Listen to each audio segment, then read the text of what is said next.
শহীদ আল্লামা দেলোয়ার হোসাইন সাঈদী, যিনি তার সমগ্র জীবনব্যাপী সংগ্রাম করেছেন মেহনতি দুঃখী মানুষের কল্যাণের জন্য, যিনি তার সমগ্র জীবন ব্যয় করেছেন এদেশে ইসলামের খেদমত করার জন্য,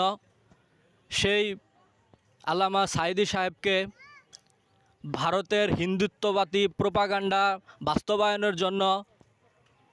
নির্মমভাবে অসুস্থতার মধ্যে তাকে হত্যা করা হয়। আমরা শহীদ আল্লামা দেলোয়ার হোসেন সাঈদীর সেই আদর্শকে যেন বুকে ধারণ করে এই বাংলাদেশকে একটি দুর্নীতিমুক্ত, বৈষম্য মুক্ত এবং সকল ধরনের অনাচার এবং ইসলাম বিরোধী কাজ থেকে মুক্ত করে একটি সুন্দর সোনার বাংলাদেশ গড়ে তুলতে পারি। মহান আল্লাহ পাকের কাছে আমরা সেই